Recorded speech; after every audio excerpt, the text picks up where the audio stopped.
All right. Pod is back, episode 4.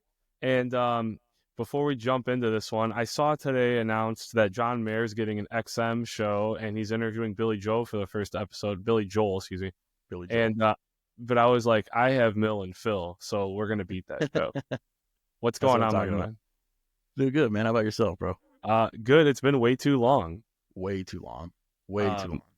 I mean, you and I mean, shit, we've known each other for quite a while now. Oh, yeah. Yeah. Well, like when you really think about it, it's time flies, but yeah, it's been a long Like time. probably like what, 15 years or so? Easily. I mean, because we've known each other like throughout high school, even though we weren't necessarily like playing music together. We Yeah, always because known each other through the scene. yeah, like we were going to shows or like our band shows before we were in a band together would play Right. together or we'd be Yeah. at the shows. Like you guys, I remember like you guys would come to the shows that we were on that you weren't and vice versa. Yeah. Yeah. Yeah. That's So kind of how we're always in the same circle. Yeah. the scene was kind of like that back then though. It really was. And I was talking about that recently with somebody too. I forgot who it was, but just how like everyone was so intermingled with each other back then, and like, Yeah. everyone rolled to the same place, wherever the Yeah. show was. Well, It was it's a cool funny too. camaraderie that we had. Well, you and I were, I mean, and we still are both really into making music, which we're going to get into. But Yeah. there was a lot of people who didn't play in bands, didn't make music at all, but they would just go to the shows. Oh yeah. Oh yeah. Like even kids who weren't really that into music, like just I feel like our time in high school, not to make us sound old, but like that era of Well, the scene, like people wanted to go. Like they'd see a show get posted on MySpace and everybody would hit it up. oh yeah, for sure.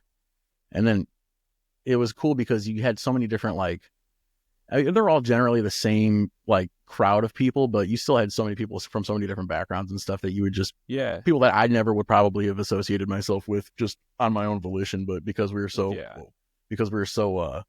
intermingled with each other, it was cool getting that like scope of people that we would hang out with and stuff. Yeah, well, because like I mean, all the hardcore metal, everything heavy kind of got meshed together right away. But then we'd get like Mhm. the pop. Like I mean, I was doing like pop punk. Yeah, when you were And, in the Cosmonaut days. yeah, and then we did like Fast Food Kids and stuff. And then Yeah. there was like prog bands on the shows and shit. Like it Yo, was like yeah, wild dude. times. Man, what was their name, dude? Voltress, Voltress. Yeah, bro, they were so good. they were sick. And then Stop Drop is So still good. going hard. Yeah, Stop Drop is still going. So is isn't Oceans Over Airplanes still going too? So I was playing with Tony. The name got changed to Park in Maine. Oh, that's right. But yeah, basically same lineage. That's a long story, but definitely something we can get They're into. still But active though, so kudos to them.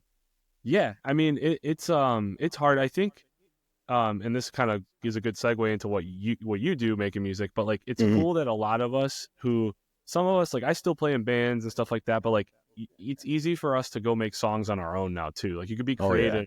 You don't have to wait or get 5 people in a basement every day. Right. Yeah, especially like growing, being older and having like responsibilities and stuff like 2 kids and the whole bit. Like it's just difficult to like have everybody's schedule line up at the same time. You know what I mean? Like, Dude, people are married, have kids, have jobs, have mhm. all kind of different obligations. And if you're a drummer, you're probably in like 5 bands. Right. Or honestly, or even a bass player too, man. Like Yeah. playing bass is, or unless you get A guitar outsourced player. by a guitar player. Yeah. That happens. That's literally what I did when I started playing bass. I played guitar initially, and then nobody needed a guitar player, so I was like, whatever. Let me try. Yeah, it. but we would jam like when we weren't practicing, like you'd pick up a guitar and you knew all the songs. Like you're Yeah. still you good guitar player too. Oh, thank you. I appreciate it. Yeah. Like I said, it was the thing that I picked up first, so it's like what I kind of like naturally gravitated towards. But yeah, I think it was like 5th grade or something like that. I tried joining a couple bands, and they were like, "We don't need a guitar player, we need a bass player." And I was like, "All right, I'll try it." And I fell in love with the bass. Like I actively would choose to play the bass now over the guitar, but yeah. Well, I mean, you're a great bass player too. Like I remember, yeah. Well, no, and I'm not just pumping your tires. Like, I mean, I was there. Like we were in the room practicing together every day. And then I remember when we did the EP in Michigan, you cut the whole thing in one take. Yeah. That's one thing that I've always prided myself on, is being like a one taker. Like that's not easy no matter what, because like those songs are fast and those are not really simple songs. Like yeah, they're not linear, or they're all mostly linear. They don't have repeating parts, and there's a lot of like runs and stuff. So I mean, we were really well rehearsed though. Yeah. That's the one thing that I always wanted to pride myself in when it came to like making actual music in bands and stuff like that, was like having it as, you know, keeping the line between having it as like professional sounding and as like being as professional as you can, and also like, you know, not towing the line between that and not having fun with it anymore. But yeah, you always want to make sure you come across like you care about what you're giving out. Absolutely. Well, it blows my mind. I just spoke with somebody about this actually. People will want to learn songs either if they're in a band or just like covers or whatever, but they don't like listen and learn how the actual song goes before they try to play it. And exactly. It's a lot of memorization, but if you practice, you'll get it. Oh yeah, 100%. And I remember, and that just goes with repetition with anything with making music, I think, because even when I started making music on my own, like electronic music and stuff like that, it started out super bare bones and super like not knowing exactly what like constituted as like a good sounding like piece of music for that genre. Yeah. But just the more and more you do it, the more and more fine-tuned it gets, and the more you learn about like, you know, different things that make that genre special to the people that like that music. And then you're able to, you know, easily do that a lot better and more effortlessly over time. You know what I mean? Well, yeah, there's a lot of like minutia that comes along with like, no matter if you're recording like rock music or if you're making beats or really anything, that like it's almost more of a production thing where it's like you have to know how to make it slam here, how to compress the. I mean, not to get all nerdy, because you and I could go down the rabbit hole. Dude, we could go down, man. I want to start though and just ask, when did you start making music like on your own, like producing, doing like beats, electronic stuff, all of it? So like I initially started making like just music on my own, like in DAWs on my own computer, probably a good maybe 10 years ago, 15 years ago, almost, like a long time ago. It wasn't anything. It was mostly just like pre-production for band stuff, maybe like a couple like electronic tracks here or there, because like I was into, you know, like dubstep more so back then. But I really started hammering down on like, you know, learning about actual like beat production and, you know, electronic music and stuff pretty much since COVID. When I was in lockdown is when I kind of started just really diving into it. And then we couldn't do anything. Yeah. You were taking shots with me on FaceTime. I know, dude. And that was such a great, I mean, it wasn't a great time, but like it was so interesting how we like navigated that. We had fun in like unconventional ways we never thought we'd have to. Not to cut you off, but just popped into my head. Yeah, it's 100% true. I totally forgot about that too. But like, yeah, being in lockdown and stuff like that, I really had no other choice but to like make music, and then just learning and like talking with people on like social media and stuff, and getting inside of like the beat producers circle on Twitter, and just bouncing stuff off of other people and learning and stuff. It really kind of made me want to focus in on like the actual production of it, instead of just like writing something that sounds cool and slapping it all together and you know, shipping it out. Like that's when I really started hammering down, probably the last maybe 4 years or so. Yeah, I mean, I feel like too, if you learn like really what you're doing, I don't want to say like less is more, but you can make less sound like more without putting tons of shit that doesn't breathe, and it's like recording anything. Yeah, and even vice versa too, man. Like you can have a track, like for example, the last couple tracks that I put out like on Spotify and stuff, both of those are like 85, 90 track songs. You know what I mean? Like they're awesome though. The one that files. So Intro, I think, is the newest one, right? The one that came out in like September. Yeah. They're all dope. But that one, I was like, dude, like, so like I listen like stuff like your stuff and like instrumentals, different types of stuff, like so like beats, lo-fi stuff, whatever. Yeah. If I'm working on something where I have to read and edit copy, because I do that, I was writing for a website and things like that. I can't have lyrics. Oh yeah, for sure. That just messes you up. So, but that keeps me like in the flow where it's not quiet. So it's just something I love that constantly just going. But it's also fun to just jam in your car. Like they're good songs, man. Yeah. And we're gonna link everybody. What producer tag are you officially going by right now? So currently, like as far as like, I guess just currently I'm going under Slimer. I guess it's kind of like that's what the Spotify placeholder name. Yeah, it's kind of a placeholder name. I'm kind of just waiting to get a cease and desist, but like I'm just rocking with it for now. It's something that David and I actually were using for the longest time. So I finally was just like, dude, using this, and like technically like he's still like part of the project, but I've made the last couple songs, but that's just what we've been running with. No, they're good, and like I'll link Spotify, Apple Music, SoundCloud, all that stuff.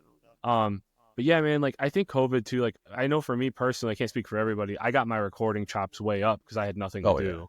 Yeah. So like that was great that I was able to sit there and like really, as ADD as I am, I was able to sit there and like learn my DAW and like learn just like, you learn. I've recorded so many times that with other people that I learned like, you learn the basics. Yeah. But you don't know shit about like, like the actual mastering. The mastering and like all the dynamic side of it.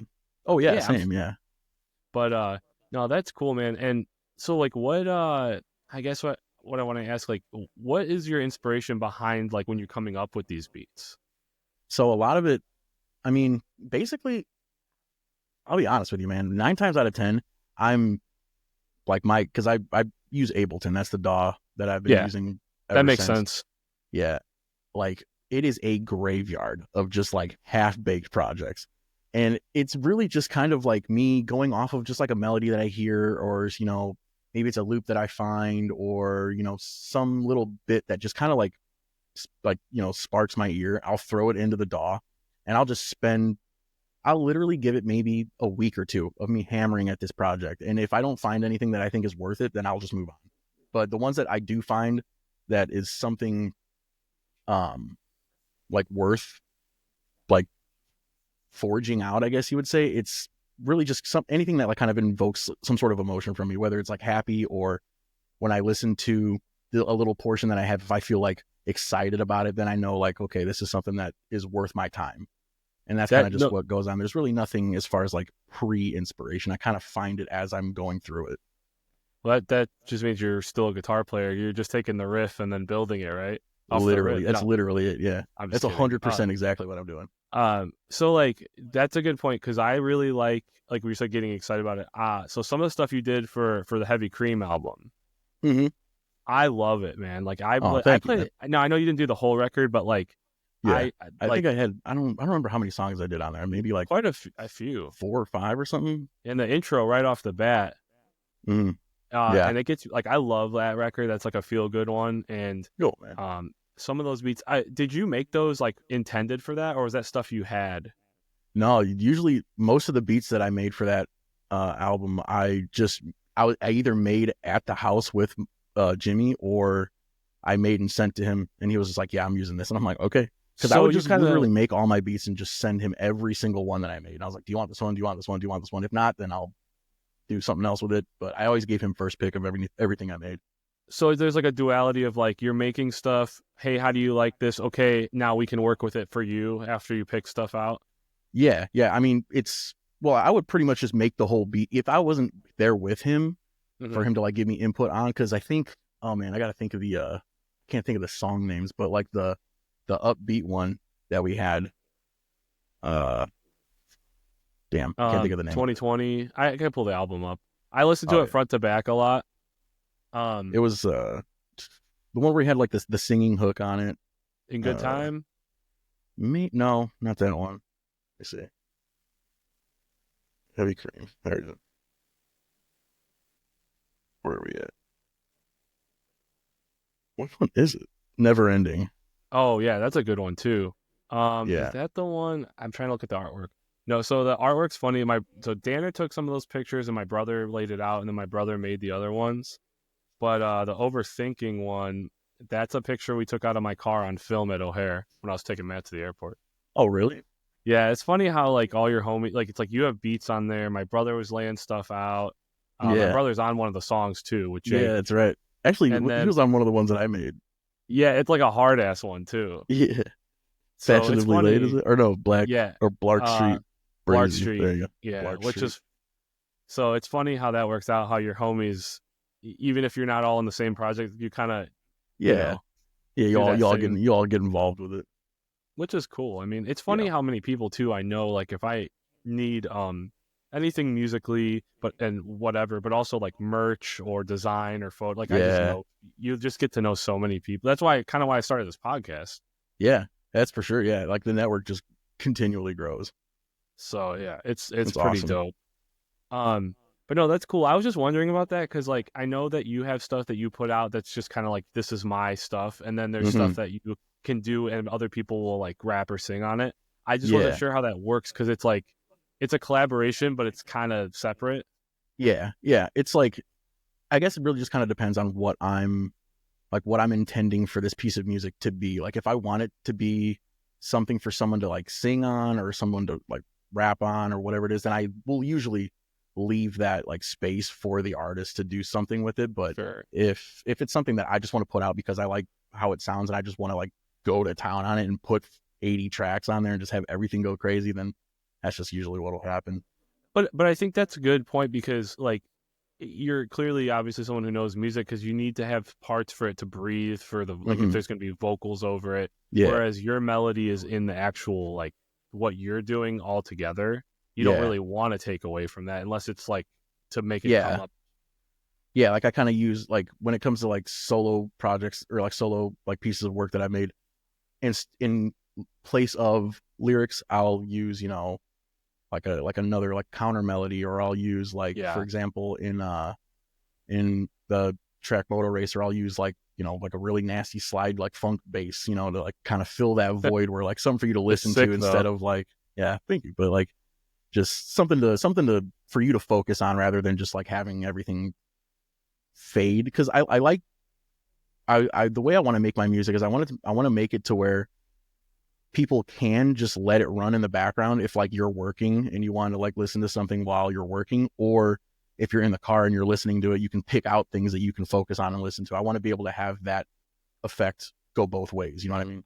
I think you do because I do. I was saying that like that's kind of how I am. Whereas like I can let it play and it keeps me like in a groove, but Mm-hmm. I'm not trying to like listen to lyrics because I'm like one of those people who, as much as I like good lyrics and I think they make a song better, I don't think they're as important always as people make them out to be because Yeah. it's like you have to have a good melody. If you don't like the genre, you're probably not going to care anyways. Stuff, Right. you know what I mean? Just I Exactly. don't Yeah. mean they're not important, but just the general thing. So you're in Yeah. here and you're putting these melody lines and counter melodies or you're harmonizing stuff or whatever. It's like the voice being an instrument. It's the same thing. That's your Yeah. main melody instrument is Yeah. whatever you're 100%. making. So that's very cool.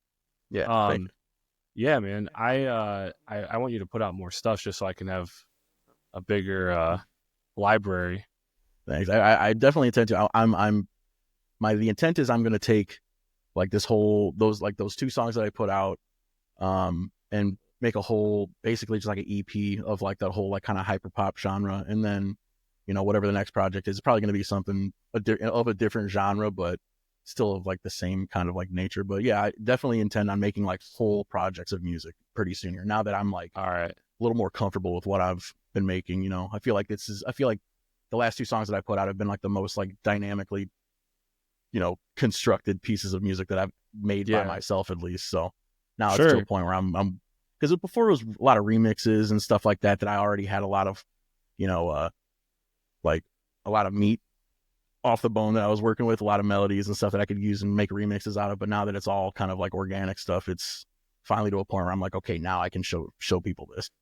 Yeah, but that's cool though because sometimes it's almost like this is going to be a weird example, but I think you'll get what I mean. When you start playing music, your bands will play covers. Yeah. And then you kind of, okay, I learned how to do this from this. I learned how to do this. And then you kind of start getting into the deeper end of it. And you're like, okay, like I have an idea of how this should sit here, but I want to do it this way, whatever. You know, Mm-hmm. not, it sounds vague, but I think you know what I mean. No, yeah, for sure. Um, do you, this is off topic, but do you still stream on Twitch ever? I haven't in a long time. I want to again. It's just finding like it's not even that I want to have a schedule, but just like some sort of consistency, because when I eventually start streaming again, I want to do music production. That's what I was gonna ask because I thought of it because I was watching The Alchemist make shit because Oh like yeah. who doesn't want to Who watch wouldn't that? want to But watch The Alchemist make shit? yeah, Yeah. just pulling random vinyl off the shelf, like all right, we'll use that, and it sounds dope. Yeah. But Oh yeah. So I'm good. thinking I know you're doing like different stuff, but you could really I think there's a lot of people who would be into like watching someone produce music in real time and kind of talk Yeah. about okay, like this is why I'm doing this. oh, maybe that wasn't a good idea. We'll try this instead. Things like that. Yeah.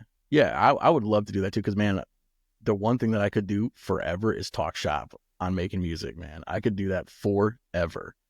So like the only thing that I think that stops me from doing it is because like, dude, when you're in it, especially when it comes to like electronic music production, it is just audio poison for anybody that's listening to it, man. I'm just like going over the same like, 16 bar hi-hat loop, and I'm just like, nope, nope, nope, dude, nope, I get it. I do these videos where I'm like, people ask me like, how do you like build this guitar tone patch or whatever, but break it down, and I'm sitting there like, do you really care? Yeah, this is gonna be it's gonna sound different, and well, yeah, it's like if you have different monitors than me and you're in a different room, it's not gonna sound the same anyway.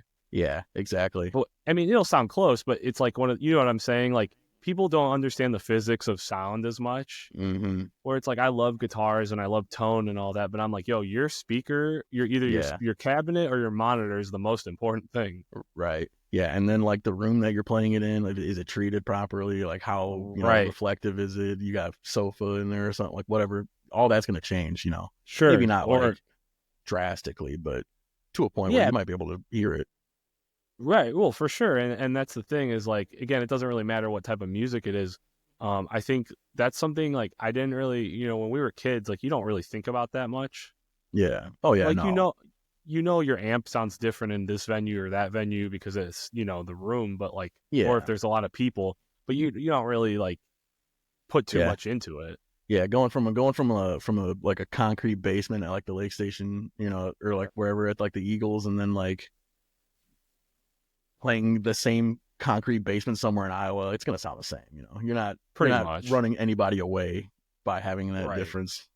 Although I remember like when we started playing shows with like our lineup, we were playing in the Eagles like the long way, and we had full stacks and two bass cabs, and I'm like, we've carried two 8. I don't even like carrying one 810 downstairs, bro. That was the downside of being a bass player, is having to deal with those fucking 810s, man. I mean, and we had full good stacks. For stairs. They're good for stairs because they had those back rails on them that you could just like slide them straight down. Like you didn't have to worry about anything. But bro, anytime we pulled it to a venue and we had those two 810s and I saw stairs, I was like, oh, there goes my back. And if the bands that we were doing weren't like screaming bands, I guarantee you, if someone was trying to sing, like you wouldn't be able to make out a damn thing. No way. Dude, no way.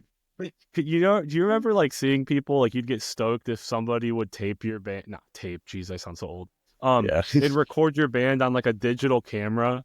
Yeah, and then they put it online, and it just not only did it look like shit because it was dark with weird lights, but it would just sound like all low end. Oh yeah, dude, nothing but low. Just and then you're just like so stoked, or like there's the ones of us playing in like another hole in the wall. Oh, dude, and the camera's just shaking and it's just all blown out. When you had the Saw intro go too long on purpose, man. Oh man, dude. Okay, the only reason that happened is because Darren lost the iPod, and I had to put it on there like last minute, and I picked the wrong file. That's the only reason that happened. He was playing frisbee while we were picking up the trailer or whatever that was. You remember? And the iPod fell out. It's just so funny because there's like a video of that before. It's like our intro, and we're all like ready to go into that like dun dun dun, like that breakdown intro or whatever we did. And we all like look at each other like, what the fuck's going on? I remember not hearing it end and being like, oh no. Oh no. Dude, we had some good times. That was, man, truly, like that whole period of my life is like, I mean, there's probably not a day that goes by where I don't think about something from that era of my life. Dude, ate so much White Castle. Dude, so much White Castle, like junk. Just treating my body like an absolute dumpster. Like, yeah. Well, and the thing that's crazy, there would be like weekends where we'd play like 3 days in a row, and we're just like not sleeping and drinking energy drinks and eating garbage, and then we're playing these really aggressive shows. Yeah. If I did that now, I would pass out. Oh, for sure. Oh yeah, dude, I'd be passed out. My whole body would be sore. I'd be calling off work. Probably now if I have a show, I'm like trying to sleep extra, 2 extra hours the night before, and I'm stretching and shit. Yeah. I mean, it's good to take care of your body, but holy hell.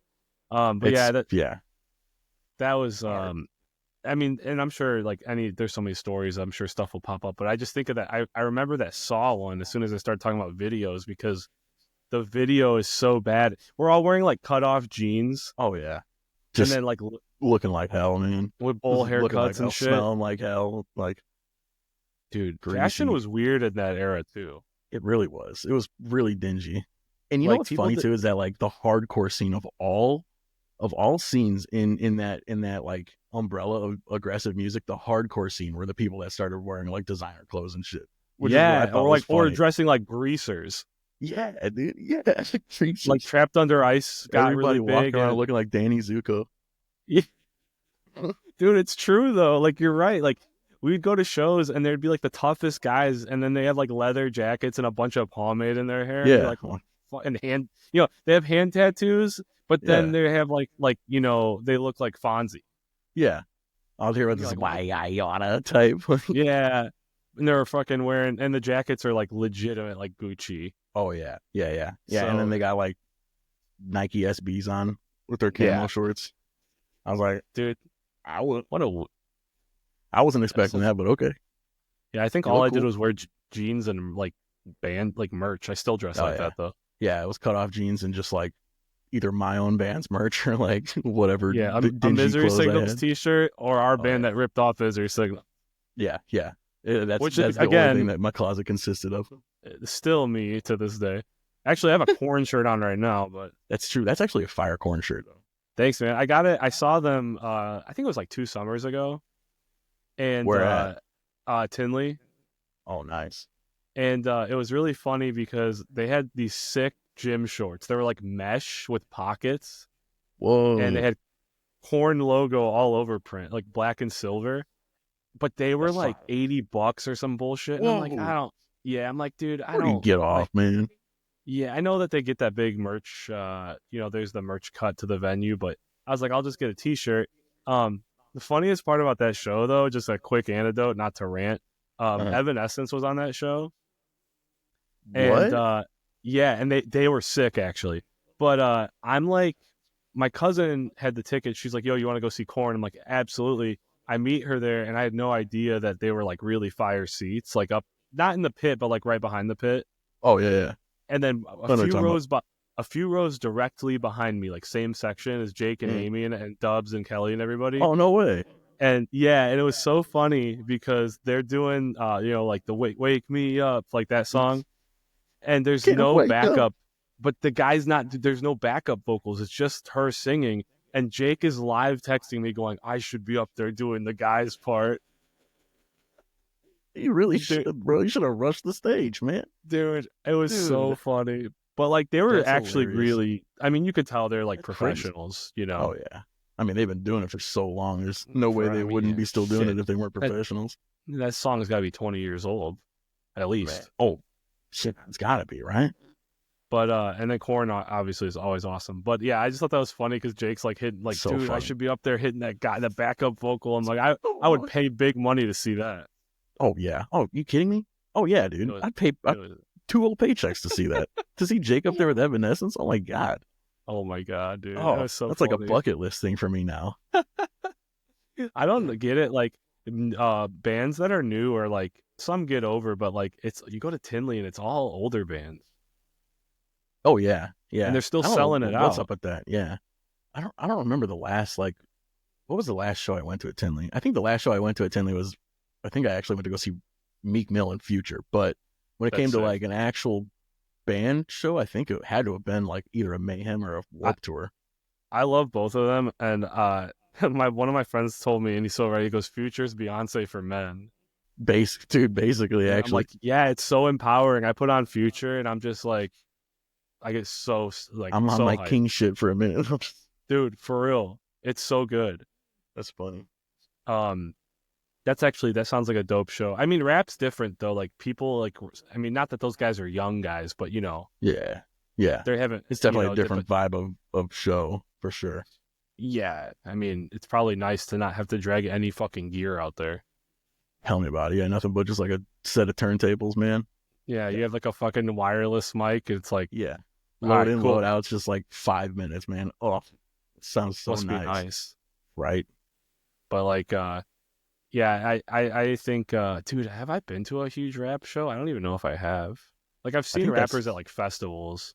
yeah. I think that's the only time I ever went to a rap show. Other than like, I think I saw like Jackson once, like years Yeah, and years ago, when people thought he was cool.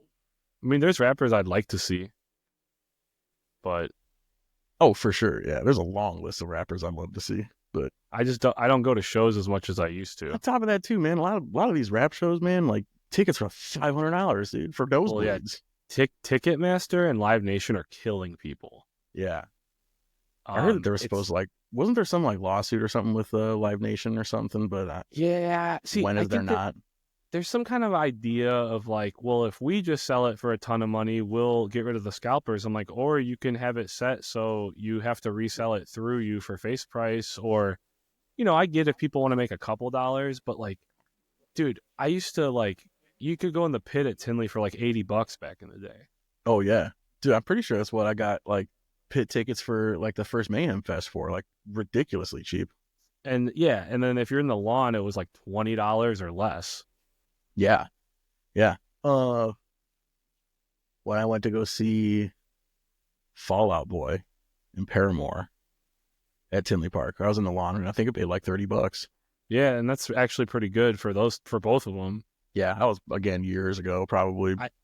I paid 20 or 30, and I saw like I was in the lawn for like Deftones and Incubus, Dude, that's and that's cool. like Deftones. like a big show. Yeah, Deftones are so awesome. Yeah, But I was a super last minute, and I'm like, you know what, $30 or whatever. It wasn't like anything more than that. yeah. I mean, that's, but like the money that you would pay for that, for like even being in the lawn, like, is still money well spent. You know what I mean? Yeah, although there's some freaks in the lawn. Oh yeah. Oh yeah. There's a When whole lot the of sun bullshit. sets. Oh yeah. When the Whole sun lot of sets on the bullshit going lawn, down. you make sure you're close to your crowd. I remember the first time I went to see Blink, it was at Tinley Park with Panic and Fall Out Boy. That's a stack And lineup. it was crazy because Fall Out Boy and Panic were like playing there's like old shit, like before Fall Out Boy got broke up and stuff. Yeah. Oh really? So super sick. And Panic at the Disco, I think it was Panic at the Disco. Brendan Urie's like, goes out to everybody who's fornicating in the lawn. And you see 30,000 people turn around and look at the lawn. Flip the house lights on, just I exposed. was like, what? And they're up there in these like tuxedos or whatever. Yeah, of course. You know, Of course he's up there doing that. That's funny. That sounds like a sweet show though. it was really good. I was like 16 or something like that. I think it was right Oh before I yeah. turned 17. I know you were in And heaven, man. oh, so good. And like Fall Out Boy was like they didn't give a fuck mode is like what they were in. Like they came Nice. out, no intro, just played Sugar We're Going Down the open. Pete Wentz like throws a mic stand. You see like Just didn't stage care. hands like no, like You're like, hey, we gotta pay for yeah. that. And they're in Chicago too, so it's like Oh, it's gone. That thing's gone.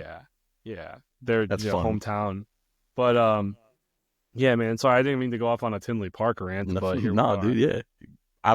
Any rants I'm cool with, man. I haven't talked to you in so long. It's cool to just catch up. Yeah. Hey, let me ask you this: if you had somebody like, we'll say Jimmy, for example, playing live, would you DJ it? Oh yeah, for sure. Because that might be sick. Most like, definitely. because the beats is the thing. Like, Yeah. I do know how to scratch too. So if you want some oh scratching, really? Yeah, there was Dude. we had a project. Me and Darren in Colorado had a project that I don't think we ever posted anything of it, but it was called 17 With Heart. and No, I was kidding. Yeah, the redo. Yeah. Deuce. No, we had a project that we had called 17th that we made, like, I think we made like 4 or 5 songs on. We made like an EP, but it was like kind of like a old, like Cane Hill style, like, okay. new metal with like DJ scratches and stuff. I actually remember that. Doing those. Yeah, I did those live. Like, I remember Darren showing me like a record, like a demo. Yeah. This is like 10 years ago or something. Yeah, a long time. Oh, easily 10 years. Yeah. But that's cool, man. I've seen like the they have like the digital, like they're turntables, but they're not really turntables. Yeah. Oh yeah. Like CDJs and stuff like that. So are people using those now live? Oh yeah, it's like the standard now. Like normally, so depending on like where you play, like, because I've never like played like a DJ set anywhere. I'd love to one of these days, but hey, maybe we'll make it happen if I can get a podcast hosted night somewhere local. Dude, I'm with it. I'm way with it. I would do it. But Yeah, depending on like the venue, sometimes they'll have like a house set that you'll just use, and primarily it's usually like 2 CDJs and then a mixer. But you also can get like what are called DJ controllers that will either be standalone that you can plug your own like USBs in and then route it to speakers, Yeah, and it's one big compact thing, or it plugs into a computer and then you run it off of software like that's what Serato or Rekordbox. I've seen those. I don't maybe a Guitar Center or something. I don't know, Oh but I've yeah, seen for them. sure, Guitar Center, yeah, yeah, because they have them out, Um, like with the IMAX. yeah, I was probably in there like looking like blindly like can I get an XLR cable? And I'm just like Yeah, yeah, wandering around in Pro Audio like an idiot. dude. It's funny because like anytime, like I always kind of like see my life in like the areas that I spend at Guitar Center. Like in this time of my life, I'm like glued to the bass section. In this time of my life, I'm glued in the Pro Audio section. At one Oh time, my I was god. in the acoustic section, like nothing but like Yeah. just all like where I'm at in life, you know? I had this weird era where I only went in to look at used guitars and look for weird shit. Yeah, dude. Sometimes you find some wacky stuff up there. Dude, yeah. Like there was like one time I found one of the the Strats with like the flames on it. I'm like, I should buy this. Yeah, dude. I have a funny story to tell you actually. So this was like maybe about a year ago. I had just like a wild hair in my ass, and I bought an 8-string, and I bought Okay, Steph Carpenter. dude, it was it wasn't the signature model, but it was the like the same kind of like signature model as the guy from Meshuggah. So it was like Oh, that like I was just about to say you could play Meshuggah for Explorer. days. Dude, yeah, it was that like not Explorer, but like Firebird body Yeah, like style kind of Offset. deal. Yeah. And I bought it off of eBay. There was a guy that made like he just made custom guitars. Like he just made like cut them out of his own wood and like made them all. I Yeah, bought it for like $300, that's and sick. I got it, and it was amazing, dude. My brother-in-law had the actual signature guitar, and we did a 1-for-1 comparison, and other than the pickups, it was like perfect. It was crazy. Yeah. So Well, I've heard that though. Like, there's these guys who will make them, and if you just put the like whatever pickups you want in, they're yeah, mostly all the way there. yeah, and dude, I'm telling you, like it was like 300. I think it was maybe not even $300. I think it was like $250 on Amazon or eBay, Do you and it was still have perfect. it? I don't, but this is where it gets funny. So I went to go sell it, right? Because I was Mhm. like just thinning out stuff. I wasn't playing it or anything like that. So I went to go sell it. I took it to Guitar Center to see what they would offer me, right? And the person who took my guitar is somebody that we know that I'm not going to name, but I think you know what I'm Oh, talking about. probably. Oh, does he have it now? No, Okay. I was almost going to sell it to him, but he wasn't prepared to buy it at the time. But he works at Guitar Center anyway, so he took my guitar and he was looking it over and doing his numbers and everything, and he comes back to me and he's like, "Yeah, so we could give you like $950 for this thing." And I was like, it's like, like, don't do that. And he's like, what? What's wrong? I was like, and he's like, what? And I was like, it's not the real thing, dude. Like, don't do this. And he was like, Dude, oh man. And he's like, thanks for telling me. And I was like, if it was anybody but you that took my guitar, I might not have said anything, but because I love that's you, dude. that's crazy. Well, you're a But good yeah, guy, but that's that's crazy. how close it was to Well, yeah, like being because who you're legit. talking about knows their stuff, so they must have made it really good. Because he's not Yeah, somebody who doesn't know their stuff. right, exactly. And I mean, he especially when it comes to like gent and like 8 strings and guitar stuff like that, like he Exactly. knows. Hey, speaking of, Yeah. is this the brother-in-law who wrote the Legend album? Yes. Yeah. That's so sick. What a Yeah. weird world. I know, right? Dude, we Yeah. fucking played that album into the ground back in the day. I tell him that all the time too. I'm like, dude, the pain of parting was like, I'm, Dude, Harlot. oh yeah, That's because that shit, like, it was interesting because, well, first of all, it has Bleeding Cowboy as the font. yeah, dude. And The Butters Bleeding had the Cowboy. shirt. This is the worst fucking shit ever. It's .font.com, bro. Yeah, Bleeding well, Cowboy. Cosmonaut used it. But Oh yeah, so did Sabretooth, I think. But it was Bleeding Cowboy on the shirt, but oh my god, this is so like 2010. Navy blue with like yellow ink, like gold ink. You know what I can't beat mean? it. You can't beat it, dude. Like my brother had like a Ghost Inside shirt like that. I probably had like a Stick to Your Guns on. You know what I mean? Yes, dude. And what's on the back of it? Picture of a stage dive with a Dude, mosh call on it. With the Stage lyrics dive with a mosh call. Yep, in like varsity font. exactly. What a You fucking never meant great time. anything to me. Yeah, merch connection. So awesome, dude. Merch Now, Merch Connection. Yeah, merch connection had all the good hoodies. That's true. Dude, man, I forgot about Merch Connection, actually. It was only Merch Now. What was the other one? There was another one, too. All in merch. All In, yep. They had like all the Acacia strain stuff and like TUI and all that. Yeah, and all like the diamond cut apparel stuff. Because the Acacia strain had that sick like Michael Jordan, like the Air Jordan rip with like the elephant print. Yeah. I'm trying to think because we were talking about the Legend album. I think the reason that was so sick is because it was A sharp, but it was almost not exactly. There wasn't as much deathcore like riffs, but it was almost kind of like what 789 was trying to do, combine hardcore and deathcore. Yeah. But it wasn't the like Amir, like I love the old Amir stuff, honestly, but it wasn't all this, the hype, the pitched up stick notes and shit. Yeah. Like the super chaotic-y, like that's like really on like the metalcore side, like the chaos core. Yeah, and then by that time, the Acacia strain was just like, how low can everything possibly be, including the dude's voice? Yeah, dude, Vince. Yeah. Man, they're still ripping too, I guess. Didn't you guys? Crazy. What was it? Car Bomb used to cover in Sabretooth? Oh, yeah, it was Car Bomb. I think it was Car Bomb. I used to I'm gonna mosh straight up. I haven't heard that song in forever. It's funny how like you'd play to like. I mean, obviously other people too, but all your friends are there because your friends are all in the other bands, and everybody covers some song, and then all your like. Do you remember when 789 would cover "Cursed"? No, I actually don't. Fucking. I remember when they used to open with Ceremony. Oh, that's right. Yes, I do remember that. I sang it a bunch of times. Cover. Yeah, I do remember the Ceremony cover. I remember when they used to open up with what's that song from Metallica? Sad but True. Sad but True. There you go. Yeah, that was cool. I played with them one time when we opened up with that, and dude, it's the hardest feeling in the world. Yeah, and then they go into like rock bottom or something. I remember they would do that and then go into like rock bottom. It was like a different key. Yeah. And I was like, well, I'm like, what the see, that, I mean, sick really intro. Care back then. No rules back then, maybe. Yeah. Well, also too, most stuff was all just whatever like open, note your low string was. That was all the songs. That's what the whole set was in. Yeah. Yeah, I figure it out for the most part. But that's fucking hilarious, dude. That Legend CD, I'm gonna put that on. Maybe I'll go to the gym and put it on. Oh yeah, that'd be a good place for it for sure. That'd definitely be a good place for it. Because after that, I stopped keeping up with them. But that first one,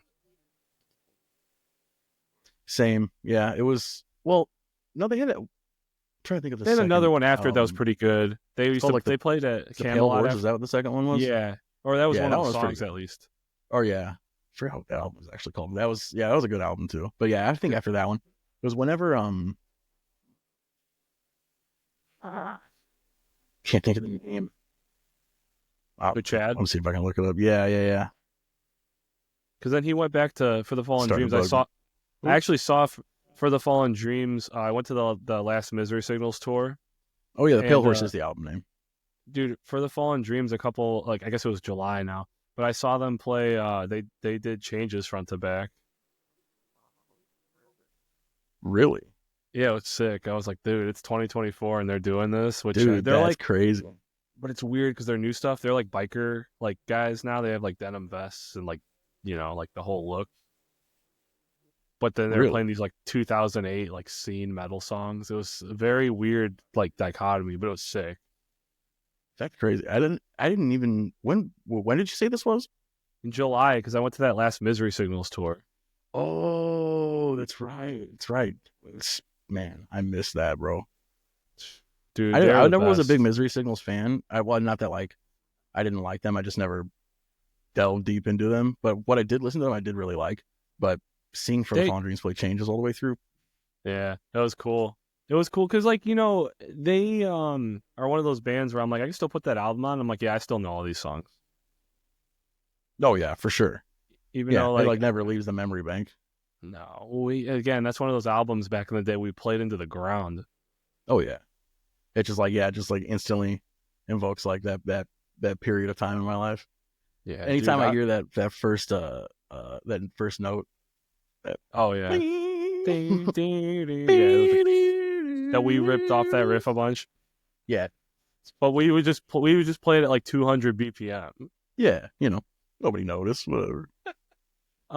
Literally everybody noticed. I think. Oh yeah. I mean, the second you hear, you're like, wait a second, hold on. Dude, I'm mad you don't have that guitar now because like that's such a good thing to just be able to play Meshuggah. I know, dude. I mean, like he cranks them. He has a bunch. He like makes a bunch of signature models too for like a bunch of different signatures and for cheap. Well, the one that it might be the same guy. The one I wanted to buy is the like off-white Hetfield Explorer, like the Metallica. I think it might actually be the same guy that you're looking. Yeah, I was just gonna put real EMGs in it and just keep it at home just to play Metallica on. Like I don't, like, whatever. Yeah, gig out with it. $250 for a guitar is insane, especially the gear market now is ridiculous. Yeah, and I don't quote me on this, but I want to say it was a through neck. It wasn't a bolt on. I mean, yeah, it was pretty impressive. Hell yeah! I mean, that guy must be a legit luthier, and he's just like, I'm gonna make some money. Yeah, I'm assuming if anything, he's got to be like a retired carpenter or something like that. Yeah, at very least some side cash, dude. Because dude, cutting something like that out of a piece of wood probably can't be that expensive, right? No, I don't think. Like, I would love to know what like one of my Strats sitting here or something, what it actually costs them to build. Granted, they mass produce them, so it's even cheaper. But like, right, these guitars, you buy them $800, $1,000, $1,200, whatever they are. It's like, come on, man, like it's getting crazy. I know, yeah. It's like the same thing with like anything in this world nowadays, man. Like especially like iPhones, Yeah, for sure. I just think the gear market was always like, it would grow steadily. Yeah. But when we couldn't import and export stuff because of like pandemic and the weird stuff with the rosewood. I don't know if you know about that. Mm-mm. There was like a rosewood ban on importing or exporting for a few years. Really? So they started using these different woods on the fingerboards. Now it's off, but like the only rosewood you'd get for like 4 or 5 years in the States, maybe longer, was like American-made stuff. Really? That's so... I did not know about that. Why did they ban rosewood? I don't know. I think there was like... was weird. I think it was something more for like furniture, but they just included guitars. And then they were like, oh, well, like Gibson or Fender or whoever, they're like growing this wood for their guitars. We're not going to ban it. And it took them like a long time to figure that out. That's crazy. I never heard about that. I'm going to have to look that up. It was very weird. So like, I think like that's why it's like, a Mexican Strat now is like $850 or $900, and they used to be like $400. Yeah, that's crazy. I know. Yeah, that's insane, dude. I can't even. Especially, I remember when I bought my American-made Fender 5-string. I think I only paid I think I paid pretty good for that. I think I paid like over $1,000 for sure. Well, yeah, but that's a USA-made guitar, right? So that price. Even though I don't know. Sometimes they're worth it, but like I think that having it say made in USA adds a certain value to people. Like they want to buy it. Yeah, for sure. Especially I think that's just basically an economy thing. For me personally, it's just like I know like it's being made by somebody who lives here, and that's just only because of like I know my money's being recycled into the same economy that I'm putting it into. But other than that, I don't think it has anything to do with like a quality. I mean, I guess it just really depends sometimes, but like, I think that when we were younger, like import guitars were not as good, but now they make like good cheap guitars. Oh, for sure, yeah. I mean, dude, like you see professional bands rocking Squires and stuff, and like Epiphones. Yeah, I mean, like it's crazy because like I have stuff that's like a little bit more expensive, and I invest in my gear because I use it so frequently. But then I have some stuff that I'll pick up off the wall that's kind of cheap or it's used, and I'm like, yo, like I could throw some different pickups and then give it a setup, and it screams, and it's fun to play. Yeah. It's just different. Like 20 years ago, like really cheap stuff was like not good. It wouldn't hold tune, Oh yeah, for sure, dude. Like the old like all the old like overseas like imported stuff were just like super cheap. You could literally just like bend the neck on them and just wobble the whole thing. The truss guys rods would have snap. I remember a lot of guys were playing those Ibanez's that were like $1.99, and they're putting them in like drop A, and I'm just like, dude, you're not gonna hold tune. That's gonna sound like a fart, my boy. Yeah. And then they but like, have you ever heard of the brand Harley Benton, I think is what their name Yeah, is. they make they're like out of Germany or something, right? Something like that. Somewhere overseas, but like crazy cheap instruments. Everybody I have talked to that has gotten one said they're awesome. Yeah, same. I thought about getting like a Les Paul Jr., like a double cut with a P90. Yeah, ooh. It was like $170. So I'm like, I don't even like really. Yeah, like I said, everyone that I've talked to said that the quality was really good, and I also heard that the best way to go about it is to do like a bulk order, like find like a couple people who want to buy something and then just all go in on it, so it can all just get shipped for like less of a price and have everybody buy something with like Dude, customs or whatever like that. So if they're that good, I'll just buy 3 of them for myself. yeah, right. I mean, when you for put out an order in, bro, I might $150. hop on that then. I want to get in. like a 5-string gun. I want to start getting back in like slap. Oh, I haven't played bass in a long time, so I feel like if I pick it back up again, I can kind of start fresh, and I'm going like slap all the way. Like a 5-string jazz. Yeah, dude. Yeah. Oh yeah. I need to get back to a 5-string jazz, man. Yeah, man. I mean, if you want to go in on an order, we could definitely do that. I'll get some shit. I almost bought they had a 112 with a Celestion V30. Wow. But it was like cheap, but I have a 212 and like 2 412. I'm like, I don't need any more fucking cabinets. You have 2 412s? Yeah, I have 2. I had 3 at one point. Don't ask. Wow. You're my hero, dude. Dude, well, the reason is I had the whole I have an Ampeg 810 too. Nice. Because I had the whole stowaway backline. Oh, okay.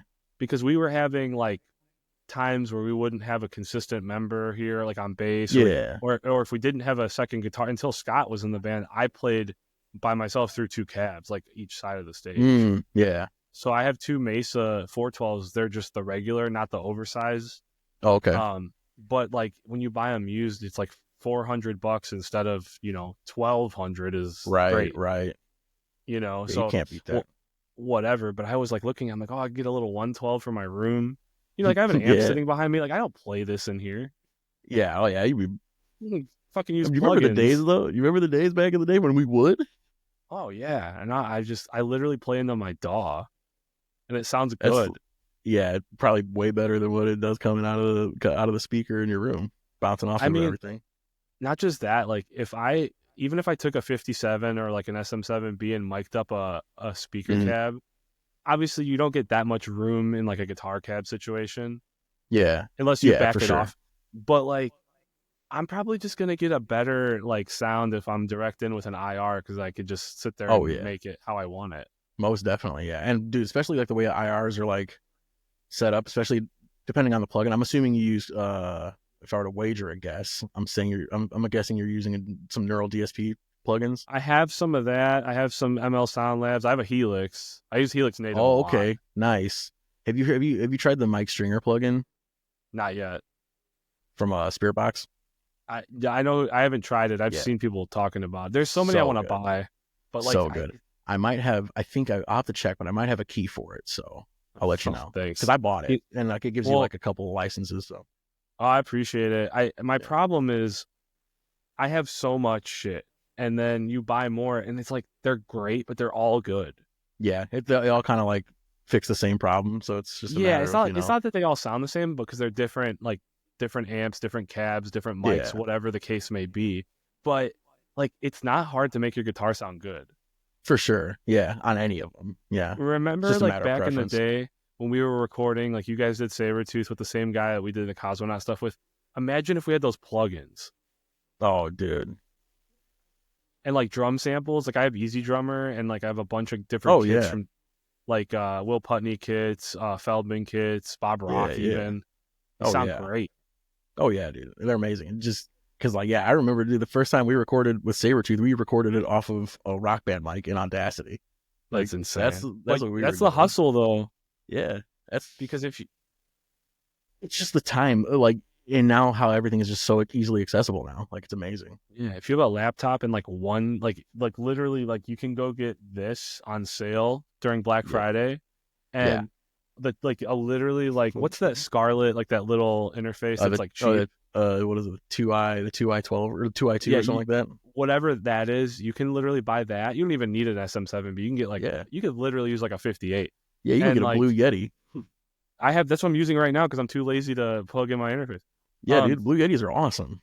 I mean, for honestly, and like USB mic and direct in all your stuff, and like the drum samples are good, and you can, if you know what you're doing. The problem is maybe, okay, this might be a good talking point. I'll see what you think.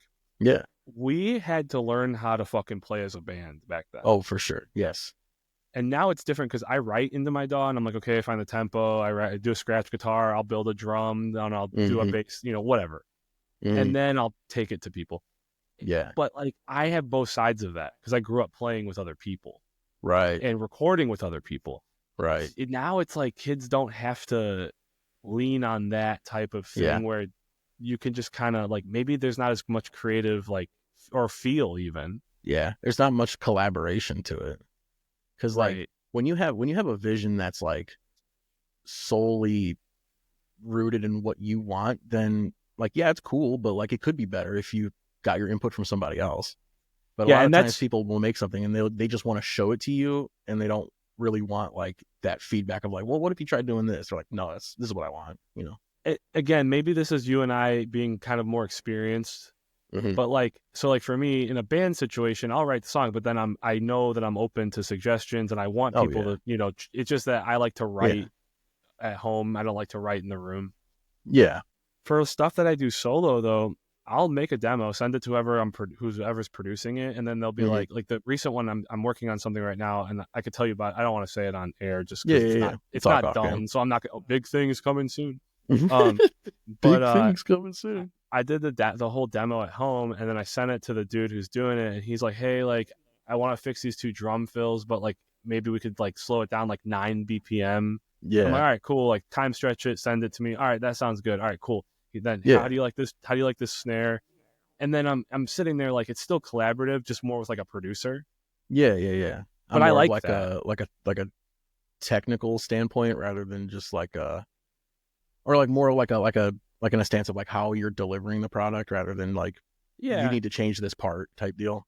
Well, and I do that too. Like the song I just put out, like I remember like working with Ryan, which he's really awesome to work with, Steinberg. He would be like, hey, like, he doesn't like mess with my lyrics that much, but like he'll be like, hey, like you're cramming too much in here. We need this melody to match perfectly with the other half of the verse. And then, okay, cool. Or, hey, let's try this here. Let's slow this. He's really like, he is a producer. You're collaborating and like polishing the idea. Yeah. I mean, don't get me wrong. I love doing it on the band level too. And I'm doing some of that these days, but I feel like you and I both have a background in that. For sure. But yeah, we have a lot of experience in like creating something from absolutely nothing with nobody else but like the people in that room, and like locking yourself in that room and writing.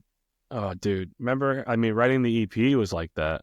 Oh yeah, dude. I mean, every album mode you would say is basically that. When it came to being in a band, like I remember being like when I was in the Oppressor, and me and David, before we came out with the last couple records that we did before we broke up, like me and him, I was living at his apartment in LaPorte, and we were just all night, all day, right. And like, hey, what about this part? That's cool. What if we did it like this? Okay, cool. Let's do that. And then we can go into this part. And just like that collaborative, like learning both like how to work with somebody else and like working towards that same common goal to where you're both like, yo, this is sick. Like there's the better of the song.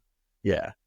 Cause there's so much stuff that like I've written, even with like my own solo stuff, that I've bounced off of him, because he's always been like that like creative collaborator for me. Like so many times I've bounced something off of him and he'd be like, this sounds cool, but maybe try it like this, or maybe like change this effect or change this, maybe not be so harsh on the saturation on this. And I tried, I'm like, dude, you're right. Like that was like, this is way better now. And I don't think that, like, you can't beat it. I don't think I ever saw that dude without a 7-string next to him, even at other people's houses. Literally, like, and he doesn't even play anymore, but dude, he picked it up.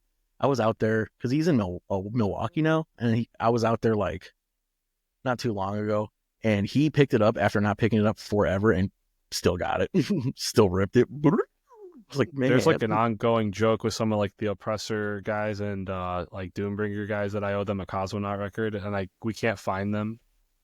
Like so I don't even have the song, so I have to like re-record it, and like the pop punk version, like that's what they liked.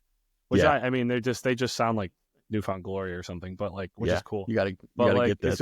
It's just funny because I'm like, dude, this was in an era where like you got a burn CD and then you put it on MySpace and then like, yeah, bro, so you're hustling that thing. Yeah, I don't know who has hustling that thing. It's handing it out at the mall, man, doing the whole bit, messaging people cold calls on Facebook Messenger, like, hey, you check out my song. Dude, oh my god, dude, the mall, yeah, like that's for sure. Do you remember you and I going throughout our high school putting flyers everywhere? Oh yeah, dude. Oh yeah, we used to do the like whole the bit, one with man. the picture of us. Yeah, on the couch. And the that was for a CD release, yeah. Yeah, and the funniest thing is really huge. It's like the Legacy logo with like the tilted G, and we changed our name at the show. At the show, yeah. Whoops. The second of 3 times, by the way. Yeah, the second of 3 names that we had. I get it, but like that was so annoying because you put so much into like you're trying to brand yourself. Yeah. You got to start from scratch, yeah. And then it's like you're inviting people to the CD release show and nobody knows what the name is, which is so crazy. Like in retrospect. Right. And then on top of that, we released the like the album under this new name. And then we changed it from that too, you know? Yeah. A second time. Right. Like not that long after, like maybe 6 months. Baby, yeah. Didn't we get like a message telling us that we had to change our name or something like that because there was that one like Australian, what do you call it? One Australian like acoustic like street band or something. I remember vividly. Strength and Struggle, yeah, dude. Strength and Struggle. I just I just remember being like, so that was the only band I've ever been in where I really wasn't involved with like, I mean, my brain Stowaway Steve names all the songs and stuff, but I'm still like, I'll do a lot of the business end of it. And that was the only band where I really didn't. So I kind of just, I mean, I was always down to, but I had to have that attitude of like, okay. And every time it was like, and it's like, we changed our name. The dog tags are misspelled. Something wrong with the T-shirt. And I'm just like, I tried. Okay. Yeah. And that's not against anybody. That's just one of those things where like I didn't want to overstep my boundary because I was the newest guy in the band. Well, right. Maybe you came right after me, but I mean, you joined after our first show. Yeah, basically. And you were at that show. Yeah. I was at that show. Yeah, that's right. Because I think there's a picture of me playing, and you have like that. We had that purple shirt. Yeah, that's right. Okay, we did it on purple. It's so rad. That's better than the merch that we put out with the Oppressor, dude. I'll tell you that right now. The Oppressor shirt that they had at that show, it had like Shredder on it, but like didn't look like Shredder. Yeah, no, yeah, well, otherwise you'd have gotten sued probably. But even though like when it was with Heart, we literally had a T-shirt with Katy Perry's face on it, like just nothing but her face and her song lyrics on it. We have this shirt, or I don't have it anymore. I just have one at my house, but.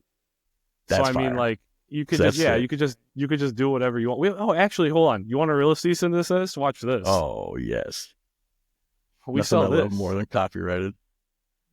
Fire. I'll have to send you one. I'll bring it over. Please. I don't live far from you. Yeah, please, dude. I'll bring you one. I just said like fuck it. Like, what are they gonna do? Tell me to stop selling? Like, how many of them am I possibly selling? Yeah. A for one. Yeah, if they're really hard up over the $40, and I'm gonna owe them, then I'll Venmo it to you. Right. Like I'll pull it if they say something. But like, dude, I ordered like, I don't remember, 50 hoodies and 50 long sleeves, or 30 hoodies and 50. Like it was 100 or 80. It was like over $1,000, and that's a good price on merch these days. That's crazy, dude.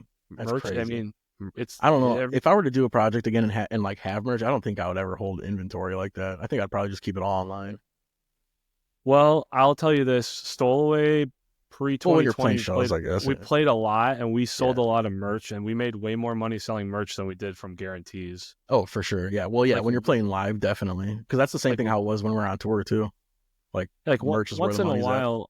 At. Yeah, like once in a while, you'd play a venue who was super cool, or like. We play Franklin House a couple of times, which is so fucking jam packed. But there's so many people. I saw you guys at Franklin House. Did you go to the one where there was a fight? I I don't know. I think so. I don't remember That's actually. dude. But either way, like It's a long that's time like ago. that's the type of shit that goes on, and it's like you get paid good. The bar does good, whatever. But it's Yeah. like if you're playing like we'd go all the way out to South Bend and play at the Well to like 100 kids, and it was like they didn't have a lot of money to pay us. They gave us some money for gas, Hmm. but then like those kids, every kid bought a shirt, Yeah. And that's where it's and at, dude. and then That's what you keeps can you put. eating. And then my thing was like, cool, like we split up half of it between us, and then we put the rest into the band or whatever, Yeah. however you want Right. to structure that. Yeah. Yeah. I mean, when when we were on when we did that tour with Float Face Down and Adalia, we like, dude, the first show that we had, Those are like, like two of my brother's favorite bands, by the way. it's so funny, man. Like, I still talk to Austin, not frequently, but relatively frequently. I text him every here and there and ask him how he's doing, check up on him. He And did layout for the same with Jorge. Adalia. My brother did the layout for their vinyl that they put out like a year Oh, ago really? or Oh, that's whatever. right. Yeah, for So Broken Families. yeah, he was so stoked on it because Yeah, he like that's that's fire. like he loves. I mean, I like him too, but he like loves. So I just gotta Yeah, tell him that dude. you started. I want to let you finish your story, but you Yeah. started with Adalia and Float Face Down. I'm like, with Steve's ears probably perked up I somewhere know, right? Let's say it 3 times, so he'll pop up in the room. behind me. Yeah, right. He's I mean, so that'd be tall sick. though, he wouldn't be in frame. Oh yeah, it'd just be like nipples down, basically. But but yeah, dude, when we were on that tour, like the first show of that tour was set up to where like we were all supposed to meet at a house show in, I want to say it was like Kentucky or something like that. And when we got there, there was like no PA or anything like that, so we couldn't do the show. And What so the we all hell? just kind of like, yeah, we all just kind of like hung out and like, we met like the other guys, the guys in the band and stuff like that. And we just hung out with the people at the show. But our merch guy, who was Steve's brother, Drake, Yeah, I he know Drake. sold so much merch that night, dude. Like so much merch. It was crazy. And we didn't even play. But the whole tour, he was just selling merch like crazy. And at the end of it, we didn't, I don't think we came out positive, but it was only because we had all of our merch fronted to us, because we had our merch done through Merch Now, I think, or Merch Connection, one of the Oh, two. so some shit where they like pay for it, and you have to pay them back. Yeah, yeah, they fronted us merch because I think it was something about like how the tour was set up. I think it was like a last minute thing, and they would like, we didn't have any merch because this was like, I wasn't even technically in the band at this point. I was just Yeah, filling in, and then it was after the tour, basically on our way home, is when David was like, yeah, you want to join? And I was like, yeah, but that's funny. Like yeah, not like that the well whole tour. the no PA though. Like who booked that? I don't know, dude. It was so like our tour, like the tour that we, and really every show from that tour on in my time with the Oppressor was all booked through our booking agent, Will. And then we had a booking agent his name was Will, and then we had a actual like manager, and his name was John. So like Seems Will would book legit. the shows. Yeah. Will would book the shows, and then Will would like tell us, we would go to the show, play it, and then John would then get with Will on where we went, and basically like, Okay, make sure everything was copacetic, and then they would take their cut and stuff like that. But I like, gotcha. That makes sense. yeah. But it was like, so like, it wasn't like, it wasn't like how our tour went with Yeah, Heart. But with like $1 million worth of Katy Perry t-shirts yeah, yeah. And and and one booty sick, shorts. yeah, and one sick Nate from the Life We Knew in the back of the van. Oh, dude, I have the shorts. I don't wear them anymore because I didn't want them to like peel off. I saved some of that stuff. But like, why the hell did we buy all that and then not get pockets? Dude, the With Heart shirts. I know it's because we went to some local like merch shop, like in our town, that I'm not gonna name. I will remain nameless. Yeah, our nameless town. It's We just just went to we just funny. went to that one merch shop, and we're like, how many shorts you got? And they're like, a lot. We're like, run it. Yeah, just fine. Run that shit, Turbo. Uh, Yeah, run it. I I think it's funny though. Like mosh shorts were such a big thing. Booty shorts too. Yeah. Like Oh in yeah. that era. Yeah. Those sold like hotcakes. I wanted the corn ones. I was telling you, man. Oh man, could you imagine if I was younger and I would Dude. get in the pit still? I would wear the corn shorts in the pit. Oh, dude, lethal. Everyone's backing Motherfuckers away from would, you, dude. yeah, Yeah. like Everyone's on notice. Tara's playing Spit My Rage, and I'm doing spin kicks in the corn shorts. Everyone's just gonna be That's gonna make a great Instagram reel. Watch out, dude. Back. Literally, you got served. Yeah, dude. You're out there putting everybody on notice with those corn shorts. So funny. There was a Katy Perry. There was a tank top too, right? That we did.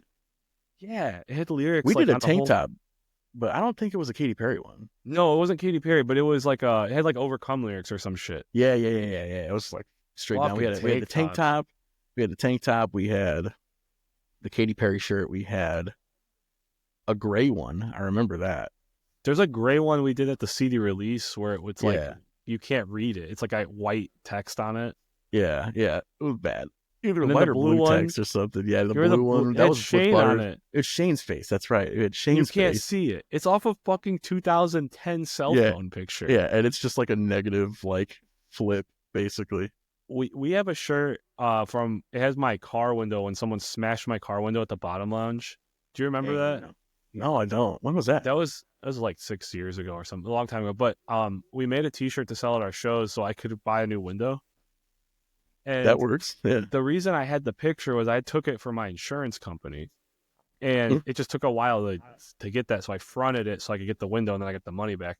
But what's crazy is Steve was like, "Yo, I got you," and he like vectorized it and shit, put it on his shirt. It's like, okay, that's awesome. And it doesn't look like amazing, but it works really good for like the shirt because it's like an old metalcore style shirt with like tiny text and stuff.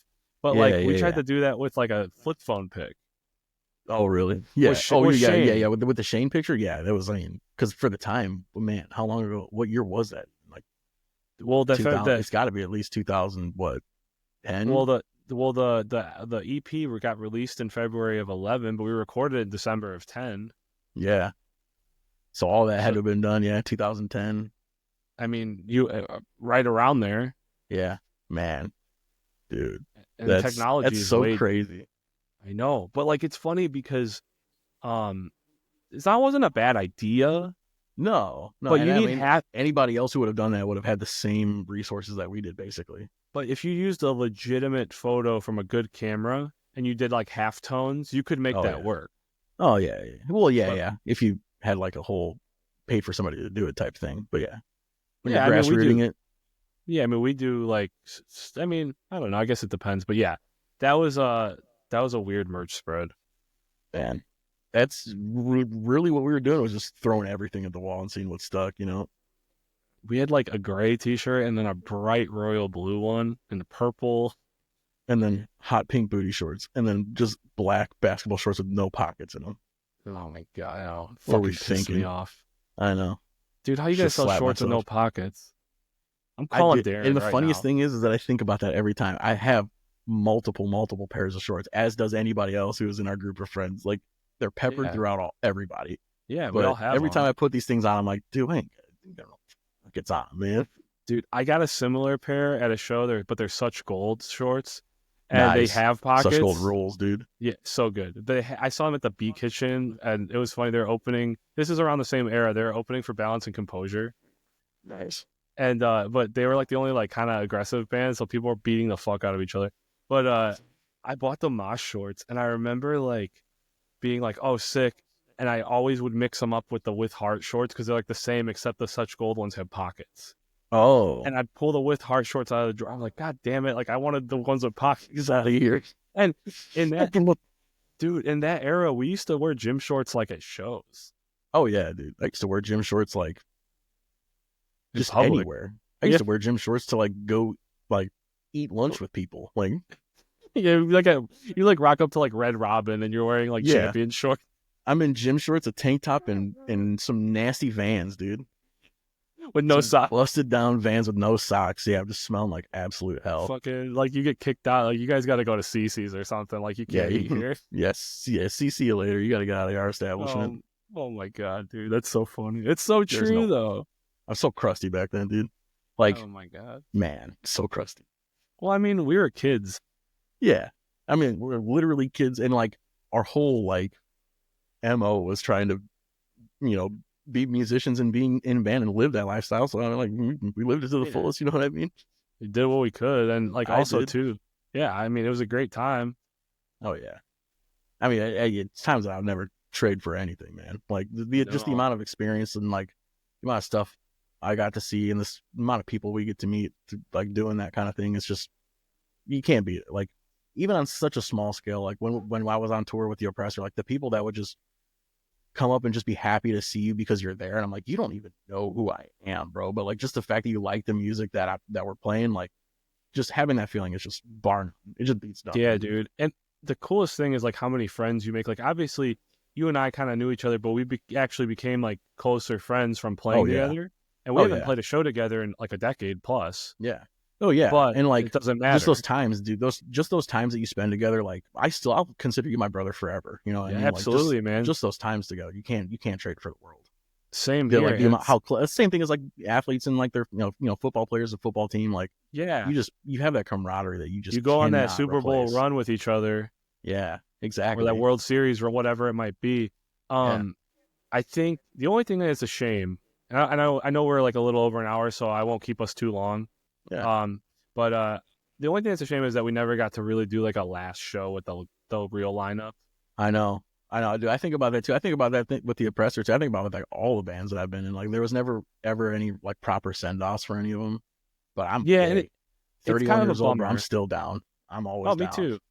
Me too. Although I think like if we did a set sail show, I would not be jumping like posse jumping that much. Maybe I'd do one. No, I wouldn't at all. I don't trust my knees or my ankles at this point.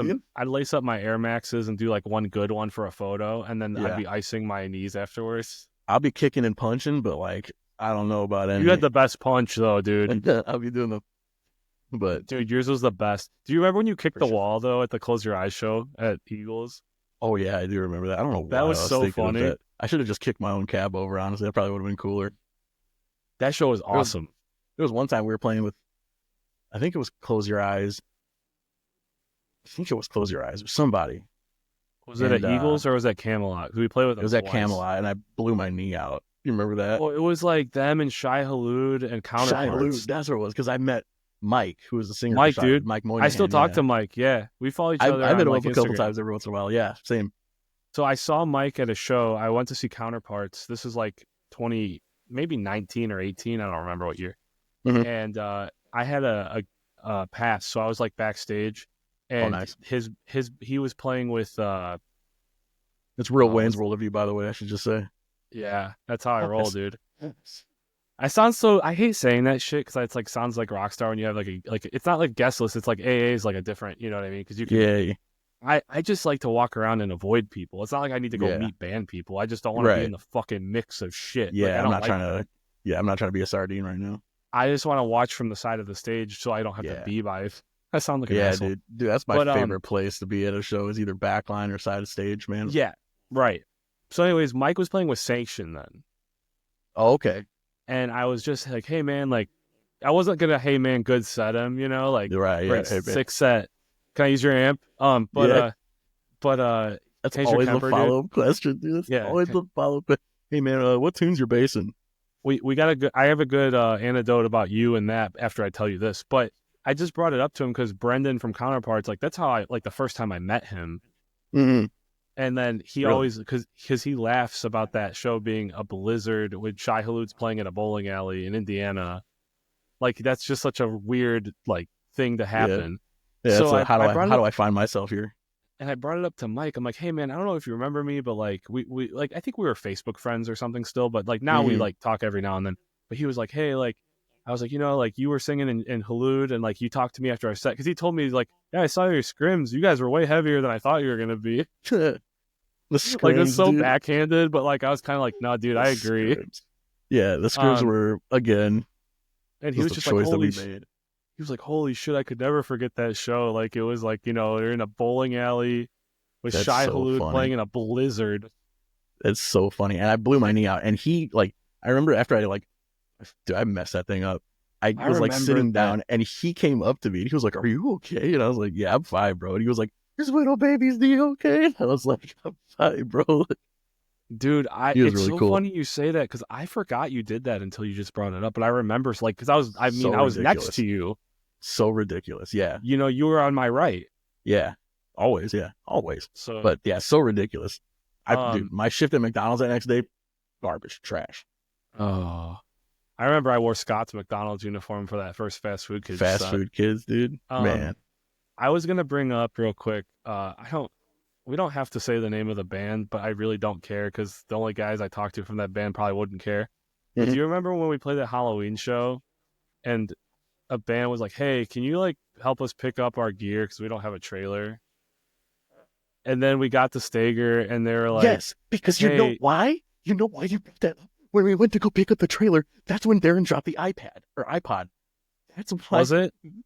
he dropped the iPod while we were playing frisbee, picking up the trailer, and then I had to like reload the saw sample on there last Oh my minute, and I god, picked the wrong one. it's hard That's why it that happened. that could be. I'm trying to put like I more or less remember these guys being like, "Can you come get our shit?" And we were like, "I guess." Yeah, we did, and I remember doing that. But I remember And then while we went to go pick it up, we played like me and Darren were playing frisbee in the street, and he like went to go grab okay, it, and the iPod fell out. But it's I so think I funny was because that ties it all full circle. I think I was watching them load their shit, and I was just doing one of these, like a Yeah, dad watching the weather. Cause I was like, "What the fuck?" But then, like, I get it if it's like your homie and you live like on the same street or the same city, but yeah, it's weird to go out of our way. yeah. Anyways, but then we get to the show, and the dude's like, "Yo, I don't like something like I don't know what the excuse was. We didn't have a bass amp, and you being the nice guy that you are, you're like, yeah, sure. And then they're like, can I use your bass too? What you want me to play the songs for you as well, buddy?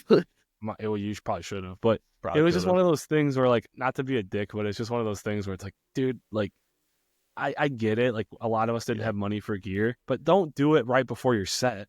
yeah. Kind of, you hit me up a day or two before, man. Like, if we're playing Because a what if show I'd have been like, together, nah, yeah, we know we're dipping. Sorry. yeah. Like, Then be like, okay, if we were playing a show together, and someone's like, yo, like, can I use your cab or something? Like, yeah, okay. Like, hit me up beforehand. Like, I don't want to bring, yeah, I usually would do that. I'd say, hey, I'll just leave our backline up. yeah, But, like, that shit was ridiculous. man. And it never failed too. There was always somebody that needed to use my gear, but like you said, like we invested in our gear because we wanted to have good gear for the sake Yeah. of like we want to invest good in it, and you can't help but some people just straight up can't make that happen for themselves. And if my stuff's there, I don't care if somebody uses it. Yeah. I obviously respect it. But then there's obviously those people that are like, I'm just not going to bring it because I know you've got good gear. Yeah. And it's like, I mean, I bought like my first few, I was in high school. We weren't making a lot of money. So it's like, I bought like my amp, like used, like my head for like $300. It was like a Mm-hmm. PV, Valve King or something. It was a tube amp, Oh but it yeah, was the like Valve cheap. King. And like I bought my guitar used for like $300 and put like a good pickup in it. Like Mm-hmm. cab, I think I bought my cab. I don't remember, but like I think that was used too actually. But I just remember being like, yo, like you just make it happen when you can, how you can, and Yeah, like that was it. yeah. You pinch your pennies. Like, we were all working like dinky jobs then. I was working at Pizza Hut and stuff. Like, you just stack your paychecks until you could find Yeah, something that you I could worked at afford. my dad's job, and like that was mostly weekends, and I might get like $50. Right, You exactly. know what I mean? Like it was like, Yeah, oh, like, hey, you can work Saturday morning because you don't, and it's like I don't have a show, so I'm not gonna go hang out with my friends. I'm gonna do this or whatever and make 50 or $75, yeah. and then put it in my drawer and wait till I need to buy gear. Right, yeah. Because I I mean, didn't buy dude, anything else. yeah, same. And like, because dude, back then, like playing shows, that was a net loss for us almost every time. You know what I mean? Oh Like yeah, gas. gas, having to sell pre-sale tickets, and 9 times out of 10, we just bought the tickets and just like handed them out to people Well, who would come because we just wanted people to show up. there were legitimate arguments about that, not within the band, but with the band and the promoter. Oh yeah, and like rightfully so, dude. Like that's kind of a crazy thing. Like I remember being in high school and like having to sell tickets to, I think it was that Hawthorne Heights show, and like That sold out anyway. yeah, which sold out anyway for one. But like I remember because it was us that was playing. I'm pretty sure 789 was playing or Yeah, Corruptor at the time, and that Fast Food Kids. was the first fast food kid set. Because remember, Yeah, Dubs bought McDoubles for everyone who yeah, bought a shirt, and we sold out of shirts before we played. yeah. Which was incredible marketing, by the way. So shout out But to like, Dubs, who's the only one who came away with money that night. yeah, I can't seriously, like real business, man. But like, those are three bands that have the same people in it that all have to sell the same amount of tickets per each band. and we all go to the same school. So it's like, okay, good luck selling 90 tickets for a show that not only is like 45 minutes away that people can't get out to, but on top of that, I've got to sell, set sale tickets. You have to sell set sale and fast food kid tickets, and Kyle's got to sell Corruptor and fast food kid tickets. Right. Like, and then it's like half the time it's like who you're buying the ticket for your girlfriend. She's not paying for it. So there's $12. You're buying it for your, if your little brother comes or whoever. Yeah. And then it's half like the time it's like, if you want to come, I'll buy your ticket. Just like tell me you're coming. Yeah. And then it's like your friends from school that aren't in your circle of band friends might show up if it's in Crown Point. If they know who Hawthorne Heights is, Right. Like, I mean, Hawthorne Heights was pretty popular, but at that time, that specific show that was kind of like a easy sell, but like, but like at that time they weren't doing what they used to be, and now they're back like up, Yeah.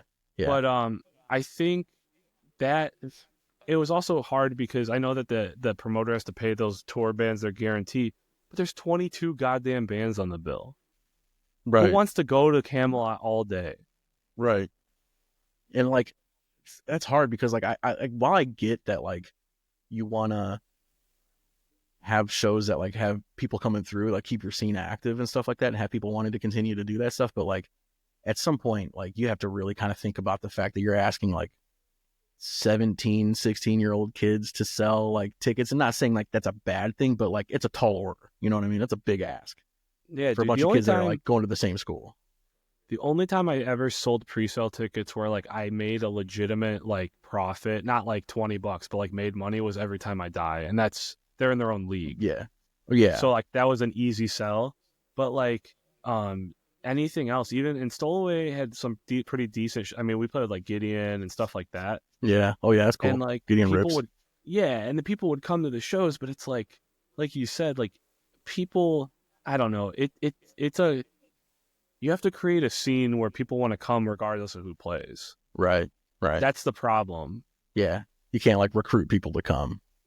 Because like your band may draw, okay, but also, and I don't blame us for this, but we played like 3 times every weekend. Yeah. Oh yeah, dude. Yeah. And every weekend for months on end.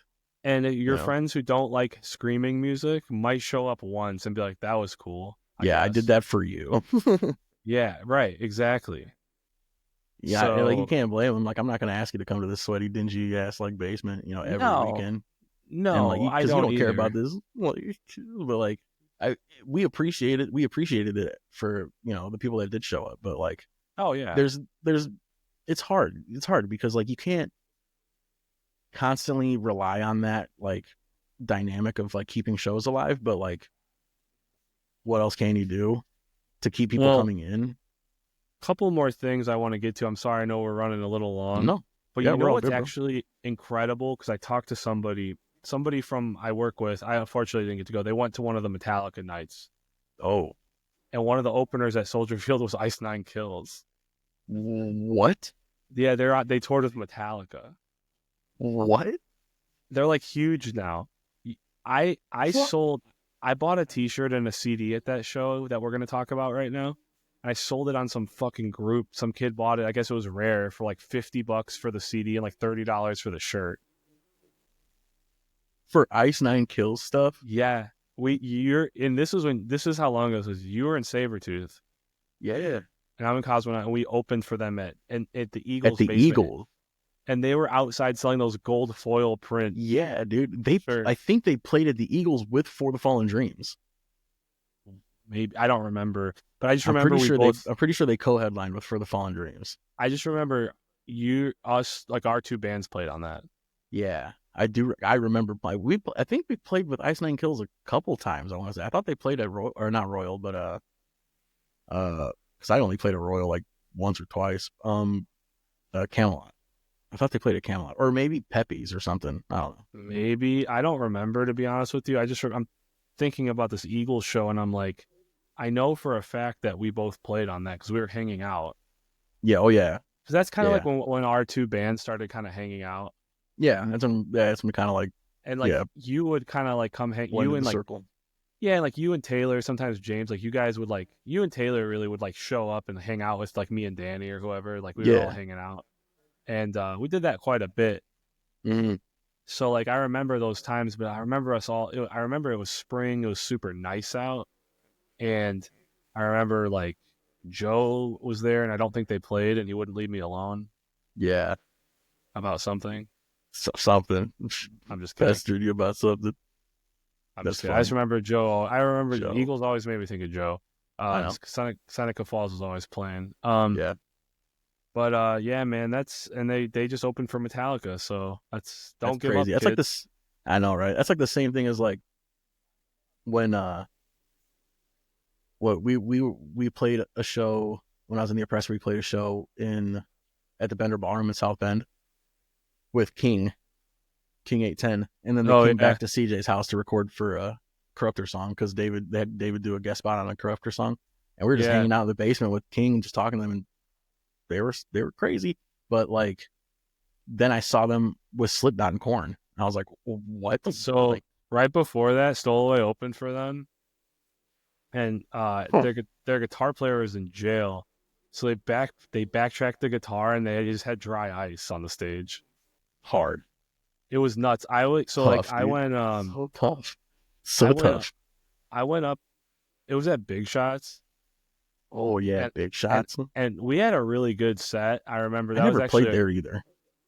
it was a cool room. You just had to have a good crowd, but Yeah. we had a really good set. So like me and that was like when Jake, like right after Jake joined our band on drums, and we Mm, and him were like, let's go let's go up to the bar just so we can get away from this crowd. I think I told my yeah. brother, I'm like, hey, will you just do merch for a little bit? He's like, yeah, whatever. We go up there and I'm like, what the fuck is this smoke? And it's like dry ice or whatever, smoke machines. I don't know what they use, honestly. So sick, dude. And I'm like, CJ's running sound and he's texting me like, yo, you see this shit? And I'm like, yeah, what the fuck's going on? And he goes, yeah, like they're just making up for the fact that there's no guitar player on stage. That's crazy, dude. When we played with them in the Bender Ballroom, I think they had a like a flame spitter. Dude, and Yeah. like people are showing up in like shiesties and shit. Yeah, dude. Full on mask. It's just You like, know what's crazy? We had a really good set and we did sell some merch at that show. And guys were coming up to like, hey, how much for this shirt? And they're in a ski mask. anything you want, man. Whatever Yeah, anything, and you I'm can just like, have it. our crowd is like really regular, like, maybe a band t-shirt, a baseball, how all Yeah. of us dress, whatever. Yeah. You know, people have tattoos and stuff like that, but like Yeah. we look pretty normal. And then these dudes are coming up and they have full, and they're the nut shit. Great set, man. You guys were sick. Like shaking my hand. I'm like, thank you, sir. Yeah. Thank you, sir. Like Let's get as intimidating. And these respectful guys as are possible. fucking like 7 feet tall and ski masks. I'm like, the fuck? Yeah. Please don't hurt me, man. So did you guys have that too? Like where guys were walking around like that at the show?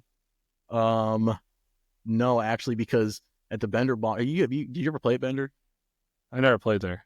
Okay, so Bender Ballroom was like, it was pretty much just like an open room, but like, um, the my camera zoomed in for some reason. The merch area was in the basement, so like I was running Oh, merch while they were playing, but like as soon as I heard them open, because I think they opened with dragging knives, sick. dude. So as soon as I heard that, I ran upstairs and I saw the flame. Where I was like, Oh my what? god, that's hard as shit. I I was can't like, this is the imagine what the craziest. no wonder Slipknot and Metallica wanted to take them on tour. Yeah, right, dude. Psychos, man. That's I so, mean, dude. like It's when we were hanging out with them in CJ's basement, like really cool people, like really chill, but like David Gunn especially, you could tell he's yeah, seen some shit and like they've yeah, all been through some shit, but they were very nice people. yeah. I mean, it's just funny how you have those stories of like, there's always the yeah, I saw them before they were big with like a Day to Remember, or like All Time Low or whatever the fuck. And then you're sitting Mm-hmm. there like, yo, like we played in this shitty ass basement with this band who opened for Metallica later. Dude, that's crazy. Ice Nine Kills opening for Metallica. I thought it was crazy seeing them on like Warp Tour. I was like, Yeah. what? Ice Nine Kills on Yeah, Warp Tour? and it's not that I didn't think that they were good, but like opening for Metallica is a big like That's ask. crazy. That's That's huge. Yeah. like I remember Lamb of God getting that slot and I was like impressed. Yeah. Right. And now it's Like, like a no brainer. yeah. No, yeah. Now you kind of just expect them to be co-headlining with Metallica, but like, yeah, dude, like even, I mean, but it's even crazy to think about like, this is before both of our times, but like a Day to Remember played at the Lake Station Eagles, like They they used played to at play. they played at Crestmore. Yeah, they played at Crestmore. I think they played at Crestmore and the Eagles before. Yeah, so did 4 Year Strong at Crestmore. So like, dude, 4 Year Strong. If I could have seen 4 Year Strong at Crestmore, man. Oh my god. All Time Low played at the place not far from my house that used to be like Java Gyms or Java Joe's or whatever. Jeremy Williams. Java Gyms. Java Gyms. Jeremy Williams used to book like Asteria there, and All Time Low played there when I was in like 8th grade, and it's like a 50 cap room. That's crazy. All Time Low playing at Java Gyms, and they're like a giant band. Yeah, that's crazy actually. So like, and they blew up not long after that, like probably 2 years or a year after that. So like, I just think it's funny, like people look at so much failure. I guess this is a good like kind of wrap up spot. Yeah. If you're, but like people look at like, oh, this is so hard. And it doesn't have to be music, but anything in your life, like, dude, like if you open your eyes, like there's opportunity. You just have to be in. For sure. Give it 100%. For sure. Like, and success isn't always like fame or making a ton of money, but it's more or less like, what do you want to do with your art? What do you want to do with your passion? Yeah, for sure, dude. And success isn't linear either. You know what I mean? Like just because you're not making complete progress forward doesn't mean you're not growing. And that growing in itself is success. Like absolutely. There's a producer that I follow on Instagram, and he has a like a saying, kind of like mantra that he runs by that it resonates with me so well. But he says an overnight success is 10 years in the making. You know? Yeah. No, that's true. Like you just gotta trust your process and trust where you want to go, and just fully believe in it and commit to it. You know. Look at like you brought up like Future earlier. Like he was in the game forever before he blew up. Mm-hmm. Yeah, dude. And like Ty Dolla $ign, I think he didn't get famous. Yeah. So he was like 35, 36 years old, you know? Like, and again, I'm not trying to measure that stick with fame, but I'm just saying like you pointed out, like growth, and you have to be in, you have to work at it, you have to let it happen, and just keep your eyes open and look for opportunity and not for failure, because you're going to attract what you're looking for. Yeah, exactly. So exactly. That's super rad, man.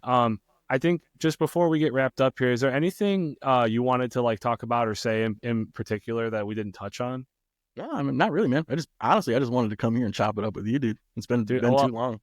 I want to do it again. I think you and I, if I didn't cap it, we would probably go for 5 hours. Oh, easily. And that gives me room for us to, hopefully you come back and do it again. I'll be down anytime you want, brother. Anytime. Absolutely.